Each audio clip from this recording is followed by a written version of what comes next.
सर्वजीत परमार जी हरियाणा से। राधे राधे। जय महाकाल। महाराज जी आपको शिवरात्रि की हार्दिक शुभकामनाएं। महाराज जी मेरा प्रश्न है, क्या राम नाम का जाप करके शिव जी की प्राप्ति की जा सकती है? अवश्य। शिव जी के गण बनना चाहते हैं। किसका किस हाँ, अवश्य अवश्य प्राप्ति कर सकते हैं। आप ऐसा भाव कर सकते हैं कि राम नाम भगवान शिव को बहुत प्रिय है।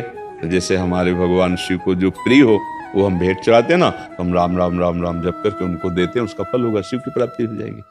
समझ रहे? बिल्कुल कोई संशय नहीं, अवश्य प्राप्ति हो जाएगी। शिव जी का ध्यान कैसे करें? शिव जी की मूर्ति जी को मन में सोचें या कुछ और करें? मुझे समझ नहीं है महाराज जी। बच्चा पहले नाम जप करो। ध्यान का अधिकार एकाग्र और पवित्र मन में होता है। ना एकाग्रता है ना पवित्र मन है तो आंख मूंद के देखो, अंधेरा नजर आएगा ना। पहले नाम जप करो।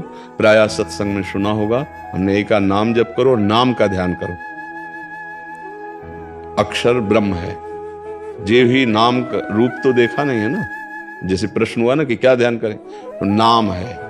जैसे राधा, हम अपने राधा राधा वही बार बार हमारे नेत्रों के सामने, वही हृदय में चल रहा, वही श्रवण इंद्रिय से सुन रहे, तो उसी राधा नाम में जो राधा रूप है वही प्रकाशित हो जाएगा। ध्यान नहीं करना पड़ेगा, अपने आप वो रूप प्रकाशित हो जाएगा। देखिए रूप नाम आधीना, नाम जब से रूप का प्रकाश होता है। और ऐसे अगर आपको ध्यान करना है तो भगवान विश्वेश्वर विश्वनाथ जी का जो स्वरूप है शिवलिंग, अब उसको छवि में देखिए, वही बार बार ध्यान करते हुए राम राम जपिए। समझ रहे? वास्तविक तो जो शिव का स्वरूप है वो प्रकाशित हो जाएगा, भजन से प्रकाशित हो जाएगा।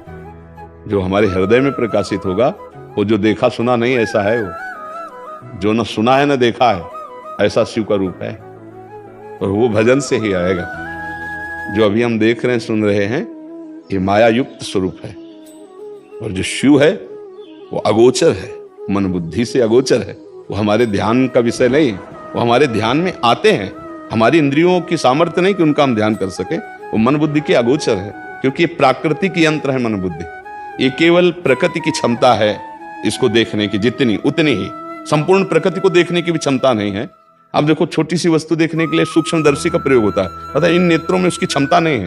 पूर्ण प्रकृति को देखने के लिए प्रकृति से बने हुए नेत्रों की क्षमता नहीं।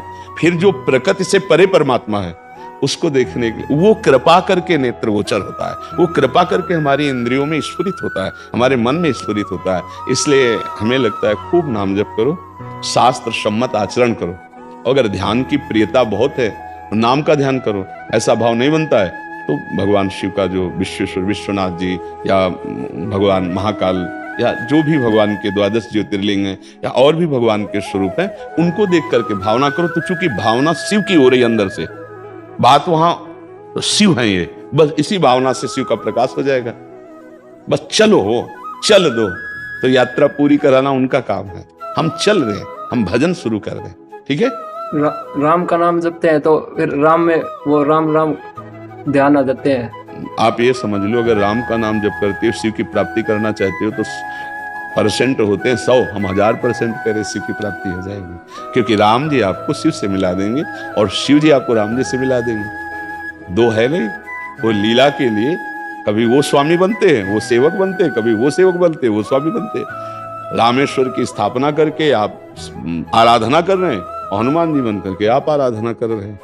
समझ रहे? अगर राम जी के चरण पकड़ोगे तो वहीं शिव जी मिल जाएंगे, शिव जी के चरण पकड़ोगे तो राम जी के चरण तो पकड़े हुए हैं, मिल जाएंगे। एक है चरण पकड़े सहला रहे हैं, नहीं स्वामी बने बेटे, तो एक है आराधना कर रहे हैं स्वामी मान के उनको। तो ये एक ही है लीला के लिए। ये भगवान हरि और हर ये ऐसा रूप धारण किए, विधि हरि हर ये एक ही भगवान है, अपने स्वरूप को प्रकाशित किए हैं। समझ गए? भेद नहीं है।